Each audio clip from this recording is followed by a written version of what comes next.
Hello সবাইকে, তৃতীয় ভিডিওতে আবার স্বাগতম। প্রথম দুটো ভিডিওতে আমরা অনেক সময় দিয়েছিলাম একটা সিঙ্গেল বক্সের ভেতরে কি হয় সেটা দেখতে। আমরা সফটওয়্যারের ফিজিক্স দেখেছিলাম, L1 L2 ক্যাশ, সিপিইউ কীভাবে র্যামের সাথে কথা বলে সেগুলোও দেখেছিলাম। আরও দেখেছিলাম স্কেলের ম্যাথ, ডিস্ট্রিবিউশন ব্যবহার করে পারফরমেন্স কীভাবে বুঝতে হয় সেগুলো। কিন্তু আজকে আমি একটা খুবই গুরুত্বপূর্ণ পার্ট নিয়ে কথা বলবো, যেটা এর আগে কথা বলা হয়নি। সো সেটার আগে আমাদের বুঝতে হবে যে আধুনিক সিস্টেম ডিজাইনে তোমার কোড প্রায় কখনোই একা চলে না। তোমার সার্ভিস হলো একটা বিশাল পার্ট, লাইক নার্ভাস সিস্টেমের অংশ, যেখানে অন্যান্য সার্ভিস, ডেটাবেজ আর ক্যাশ থাকতে পারে। এখানেই বেশিরভাগ ইঞ্জিনিয়াররা পথ হারিয়ে ফেলে। তারা যে ভুলে পড়ে সেটাকে আমি বলি লোকাল কলের ফ্যালাসি। তুমি যদি জুনিয়র বা মিড লেভেল ইঞ্জিনিয়ার হও, তুমি হয়তো এরকম কোড লিখবে, যে লিখছে তার কাছে এটা দেখতে ক্লিন লাগে, মাত্র 3 লাইন। একটা ফাংশন কল করো, একটা ভ্যালু ফেরত পাও, মনে হয় সব লোকালে হচ্ছে। কিন্তু ফার্স্ট প্রিন্সিপালসের কথা চিন্তা করলে তোমাকে সিনট্যাক্সের বাইরে গিয়েও ফিজিক্সটা দেখতে হবে। যখন তুমি db.faceUser কল করছো, তুমি শুধু তোমার র্যামের অন্য একটা মেমোরি অ্যাড্রেসে যাচ্ছ না, তুমি একটা ফিজিক্যাল সিগন্যাল পাঠাচ্ছ। তুমি ডেটাকে ইলেকট্রনস বা ফোটনসে প্যাক করছো, সেগুলো কপার ওয়্যার বা ফাইবার অপটিক কেবল দিয়ে পাঠাচ্ছ। একটা সুইচ, একটা রাউটার, একটা ফায়ারওয়াল পার হচ্ছে ডেটাগুলো, অন্য একটা মেশিনের কার্নেলে ঢুকছে, তারপর ফাইনালি আরেকটা অ্যাপ্লিকেশনে পৌঁছাচ্ছে। সো এইখানে অনেকগুলো স্টেপ ফলো করে তারপর হচ্ছে আমরা ডেটাটা সরাসরি দেখছি। আমি এটাকে 1 নাম্বার ভিডিওর মতো বোঝাতে চাই, যেখানে L1 ক্যাশ, যেটা সিপিইউর সবচেয়ে কাছে থাকে, এটা থেকে ডেটা আনতে 0.5 ন্যানো সেকেন্ড সময় লাগে, মানুষের সময়ের স্কেলে যেটা 1 সেকেন্ড।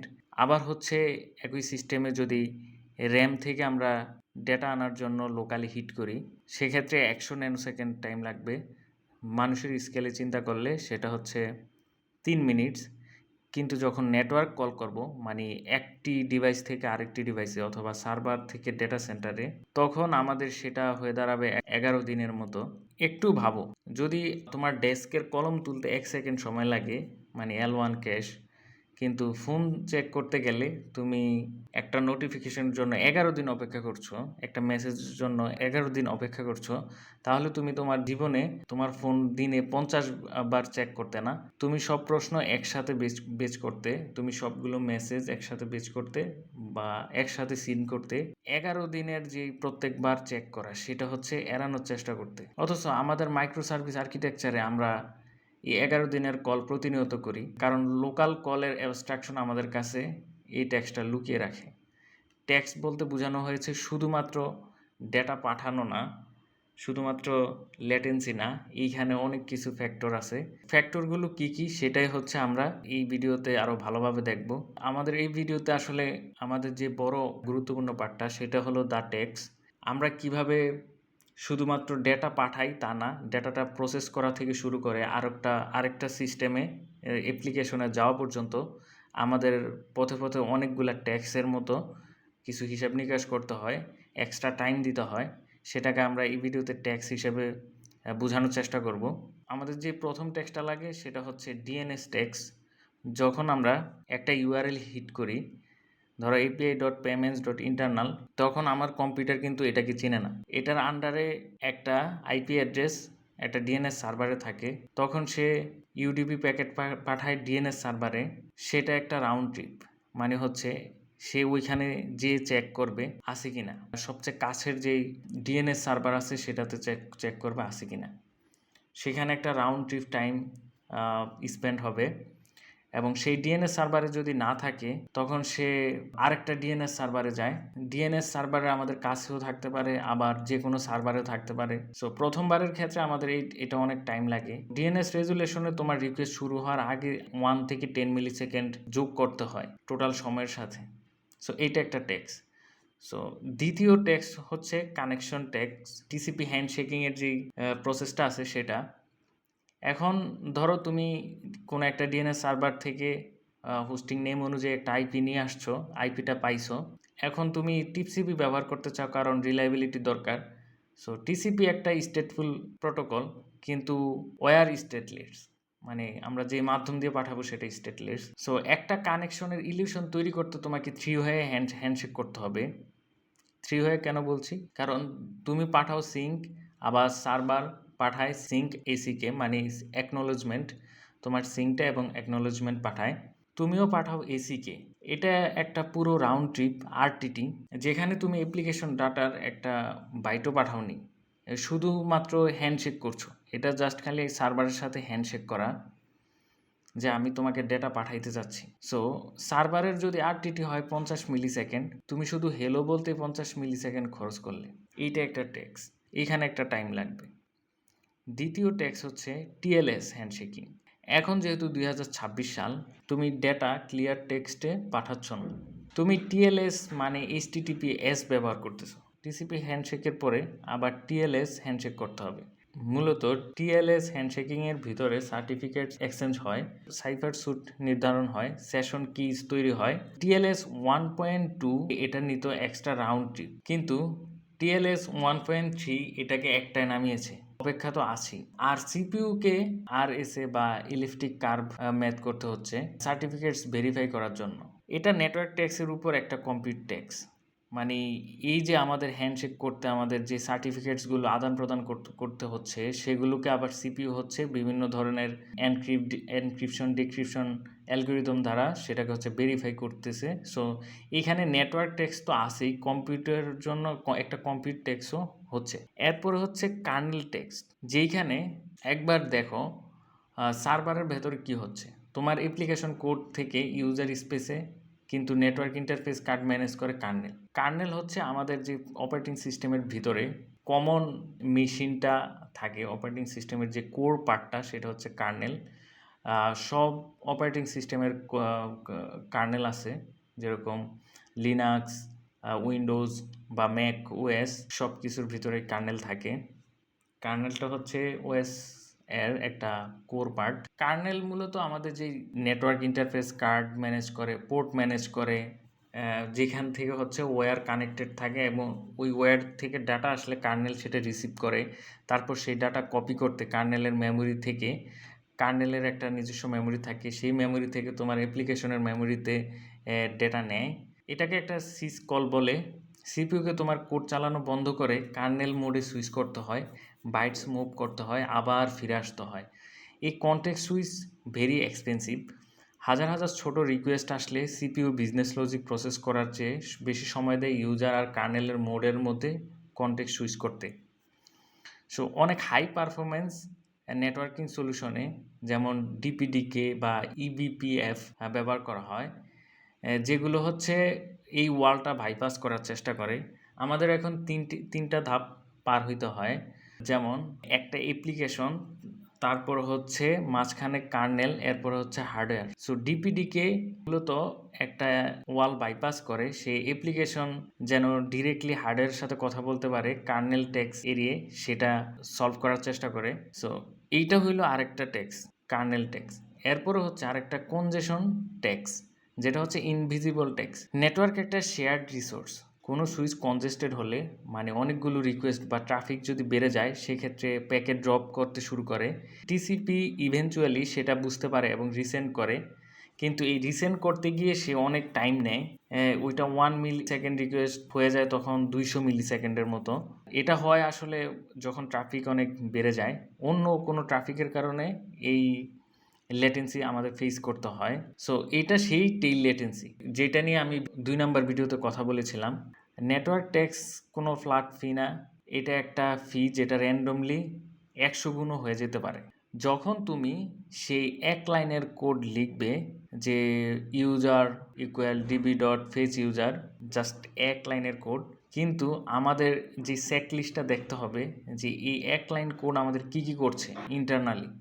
যেমন ডিএনএস চেক করছে, এরপর হচ্ছে সিঙ্ক এসিকে পাঠাচ্ছে, মানে হচ্ছে টিসিপি হ্যান্ডশেকিং করছে, এরপর হচ্ছে টিএলএস হ্যান্ডশেকিং করছে, সার্টিফিকেট আদান প্রদান করছে, এরপর হচ্ছে কার্নেলের কপি করতেছে, এরপর হচ্ছে আবার কনজেস্টেড সময়ে পটেনশিয়াল রিট্রাই করতেছে। এটা যে কাজ করে এটাই তো একটা রকম মিরাকেল। এই যে নেটওয়ার্ক কাজ করে এটা আসলে সত্যি একটা মিরাকেল। কারণ এতগুলো বিষয় মেনটেন করে হ্যান্ডেল করে তারপরে হচ্ছে আমরা একটা অ্যাপ্লিকেশন থেকে আরেকটা অ্যাপ্লিকেশন ডাটা দেখতে পাই।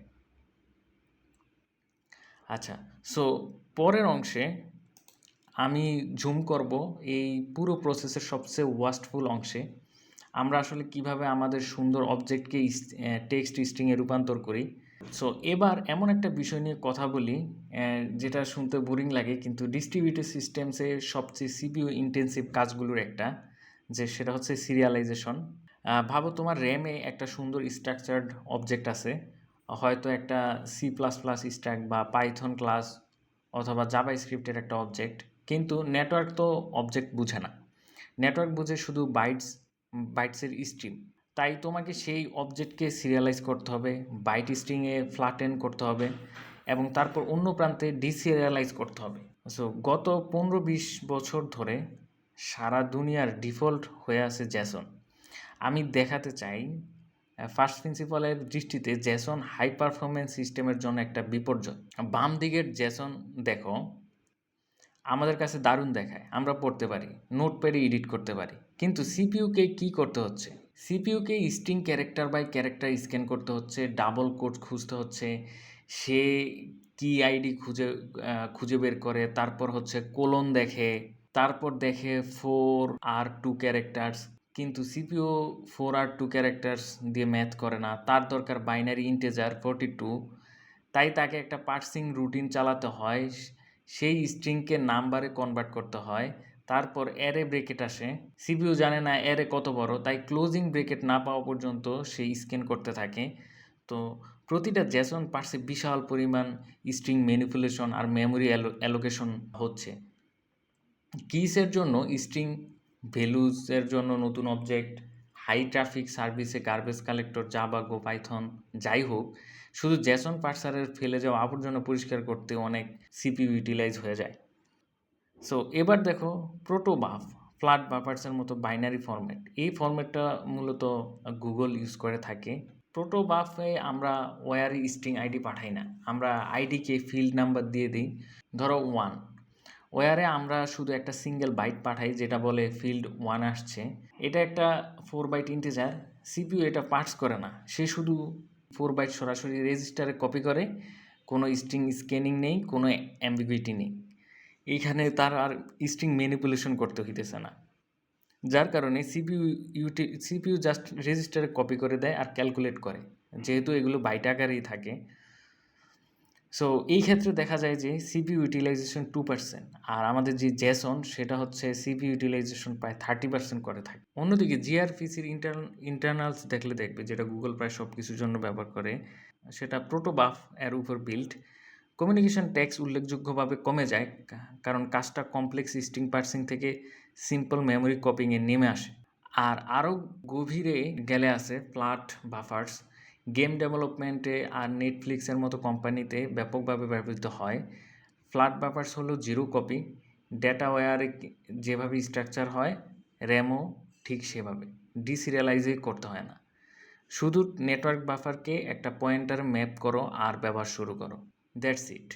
সো স্কেলে কাজ করার সময় জেসন আর প্রোটো বাফের মধ্যে চয়েস শুধু প্রিফারেন্সের বিষয় না, এটার মানে হলো তোমার সিপিইউ বাজেটের 30% শুধু স্ট্রিং পার্সিংয়ে খরচ করবে কিনা। এবার সিপিইউ থেকে জুম আউট করে আমরা পুরো গ্লোবটা দেখি। এখানে আমরা ফিজিক্সের হার্ড সিলিংয়ে ধাক্কা খাই। আমরা লেটেন্সি নিয়ে কথা বলি যেন এটা একটা সফটওয়্যার বাগ যেটা ফিক্স করা যাবে, কিন্তু লেটেন্সির একটা বিশাল অংশ হলো শুধু স্পিড অফ লাইট। ভ্যাকুয়ামে আলো চলে 3 lakh kilometre per second. Fibre optic গ্লাসে রিফ্র্যাক্টিভ ইন্ডেক্সের কারণে এটা কাছাকাছি 2 লাখ কিলোমিটার পার সেকেন্ড। যেমন স্যান ফ্রান্সিসকোতে ইউজ আর লন্ডনে সার্ভার, দূরত্ব প্রায় 8,500 কিলোমিটার। রাউন্ড ট্রিপ মানে 17,000 কিলোমিটার, মানে 2 বার আসা যাওয়া। সো একটা ফোটনের সেই ট্রিপ করার অ্যাবসোলুট ফিজিক্যাল মিনিমাম টাইম হলো 85 মিলি সেকেন্ডস। স্পেস টাইম ব্যান করার উপায় না জানলে এটা বিট করা সম্ভবই না। আচ্ছা, সো কিন্তু আমাদের আগের হ্যান্ডশেক টেক্সের কথা মনে আছে? দেখো এটা স্পিড অফ লাইটের সাথে কিভাবে কম্পাউন্ড করে। স্ট্যান্ডার্ড এইচটিটিপি 1.1 আর হচ্ছে ওভার টিএলএস 1.2 এর ব্যবহার যদি চিন্তা করি, প্রথমে টিসিপি হ্যান্ডশেকিংয়ের জন্য 85 মিলি সেকেন্ড ওয়ান রাউন্ড ট্রিপের জন্য। এরপরে হচ্ছে টিএলএস হ্যান্ডশেকিংয়ের জন্য 2 রাউন্ড ট্রিপ করতে হয়, যেখানে 85 দুগুণে 170 মিলি সেকেন্ড। আবার আমরা যখন রিকোয়েস্ট বা রেসপন্স পাবো, সেটা করতে আমাদের আবার এক রাউন্ড ট্রিপ করতে হবে, সেটা হচ্ছে 85 মিলি সেকেন্ড। সো এইখানে যদি মোট চিন্তা করি 340 মিলি সেকেন্ড। আসলে ইউজার কিছু দেখার আগে জাস্ট আমরা একটা রিকোয়েস্ট করলাম, সেটার জন্যই আমাদের 340 মিলি সেকেন্ড আমাদের ব্যয় হইল। আমাদের যে হিউম্যান বিং, তাদের কাছে কিন্তু 100 মিলি সেকেন্ডের বেশি মানেই ডিলে মনে হবে। আমরা সেটা 3 গুণ করে ফেললাম। একটা ডেটাবেস কোড না চালিয়ে জাস্ট খালি এপিআই কলটা করে আমরা প্রায় 3 গুণ লেটেন্সি বানিয়ে ফেললাম, 3 গুণ ডিলে তৈরি করে ফেললাম। এই কারণে কিউইউআইসি এবং HTTP3 ডেভেলপমেন্ট ফিল্ডে একটা লাইফ চেঞ্জিং ভূমিকা রাখে। যেমন কিউইউআইসি হলো নেটওয়ার্ক স্ট্যাকের ফার্স্ট প্রিন্সিপাল রিথিঙ্ক, যেটা গুগল আর ক্লাউডফ্লেয়ারের ইঞ্জিনিয়ার্সরা বুঝতে পেরেছিলেন যে টিসিপি তৈরি হয়েছিল এমন একটা দুনিয়ার জন্য যেখানে কানেকশনস ছিল রেয়ার আর লং লাইফ। মডার্ন ওয়েবে কানেকশন ফ্রিকোয়েন্ট আর শর্ট। সো কিউআইসি কানেকশন আর এনক্রিপশন হ্যান্ডশেক একসাথে কাজ করে। সে বলে তুমি সিকিউর কানেকশন চাও, সেটা আমি জানি, তাহলে টিসিপি আর টিএলএস ম্যাথ একই সাথে করি। কিউইউআইসি সেই 340 মিলি সেকেন্ড নামতে পারে 170 মিলি সেকেন্ডে, বা রিপিট কানেকশনে 0 আরটিটি ব্যবহার করে 85 মিলি সেকেন্ড পর্যন্ত। যখন তুমি গ্লোব স্প্যানিং সিস্টেম ডিজাইন করছো, তোমার প্রধান শত্রু ডেটাবেস না, শত্রু হলো রাউন্ড ট্রিপের সংখ্যা। যদি তোমার ফ্রন্ট এন্ড একটা পেজ লোড করতে 5টা সিকোয়েন্সিয়াল এপিআই কল করতে হয়, আর প্রতিটা কলে নতুন হ্যান্ডশেক বা দূরের সার্ভারে আলাদা রাউন্ড ট্রিপ লাগে, তুমি ফিজিক্স টেস্টে ফেল করেছ। এই কারণেই সিডিএন আছে। আমরা হ্যান্ডশেক ইউজারের কাছাকাছি নিয়ে যাই, এসএফে একটা সার্ভার রাখি, 85 মিলি সেকেন্ড ট্রিপ হয়ে যায়, এই যে 5 মিলি সেকেন্ড ট্রিপ। এই সার্ভার তারপর লন্ডন সার্ভারের সাথে একটা ওয়ার্ম লং লাইট কানেকশন রাখে। আমরা মূলত কানেকশন ট্যাক্স ক্যাশ করছি, স্পিড অফ লাইটকে ফাঁকি দেওয়ার চেষ্টা করছি, সিগন্যালকে হেলো বলার জন্য যে দূরত্ব পাড়ি দিতে হয় সেটা কমিয়ে। এবার দেখি প্রফেশনাল কিভাবে ট্যাক্স হ্যান্ডেল করে। তোমার স্টার্টআপে ধরো 10 জন ইউজার থাকলে জেসন আর আনঅপটিমাইজড টিসিপি নিয়ে অবহেলা করলেও চলে।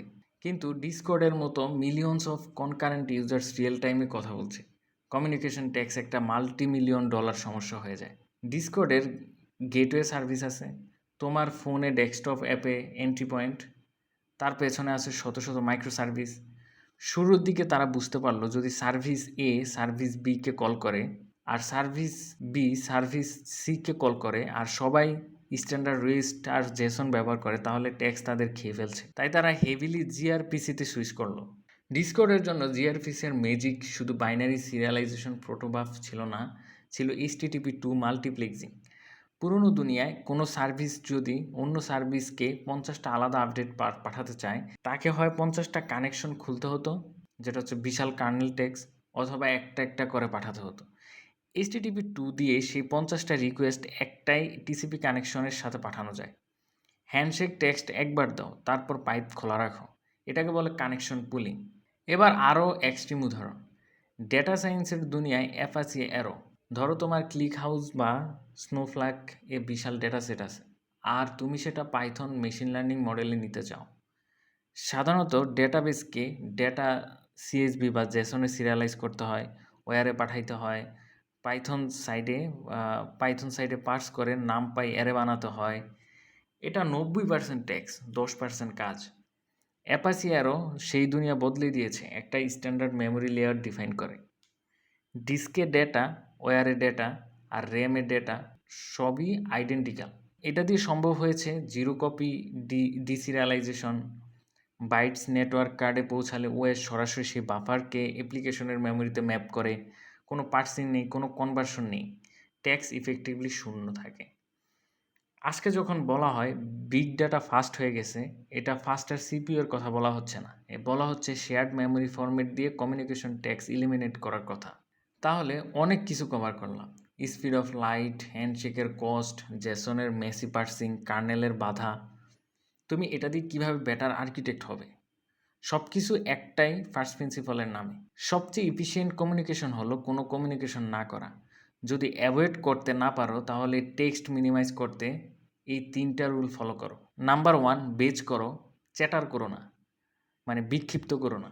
ইউজারের নেম, তারপর অ্যাভাটার, তারপর বায়ো, 3টা আলাদা কল না করে একটা কলে পুরো প্রোফাইল নিয়ে যাও।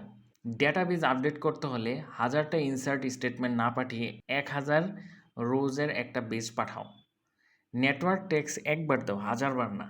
এটাই সেই সবচেয়ে কমন অপটিমাইজেশন যেটা 10 গুণ পারফরমেন্স গেইন দেয়।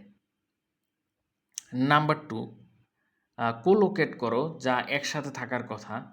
1 দশক ধরে বলা হচ্ছে মাইক্রো সার্ভিস ভালো, কিন্তু ফিজিক্সের দৃষ্টিতে মাইক্রো সার্ভিসেস হলো ট্যাক্স নাইটমেয়ার, মানে ট্যাক্সের একটা দুঃস্বপ্ন। প্রতিবার সার্ভিস স্প্লিট করলে একটা ফ্রি লোকাল ফাংশন কল একটা এক্সপেন্সিভ নেটওয়ার্ক কলে পরিণত হয়। সার্ভিস এ আর সার্ভিস বি যদি হাই ফ্রিকোয়েন্সিতে কনস্ট্যান্টলি কথা বলে, তারা দুটো সার্ভিস হওয়া উচিত না, একটাই হওয়া উচিত। ডাটাকে কম্পিউটার কাছে রাখো। নাম্বার 3, চাঙ্কি ইন্টারফেস ডিজাইন করো, চ্যাটি না।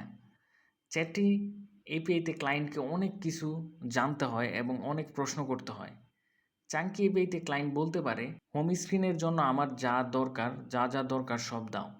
সার্ভার যার ডেটাবেজের লো ল্যাটেন্সি অ্যাক্সেস আছে সব অ্যাসেম্বল করে এক হাই ডেন্সিটি প্যাকেজে পাঠিয়ে দেয়। That's it.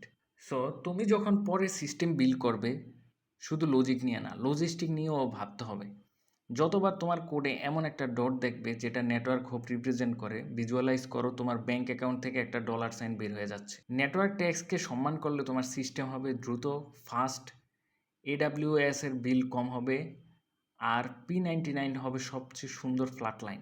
পরের ভিডিওতে আমরা একটা সিঙ্গেল প্যাকেট ফলো করব, ইউজারের ফোন থেকে তোমার গেটওয়ে পর্যন্ত।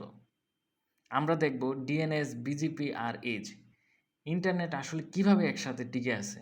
সো এইসব ইন্টারেস্টিং জিনিস দেখতে হলে অবশ্যই নেক্সট ভিডিওটি দেখার অনুরোধ করব এবং সাবস্ক্রাইব করে পাশে থাকার জন্য অনুরোধ করব।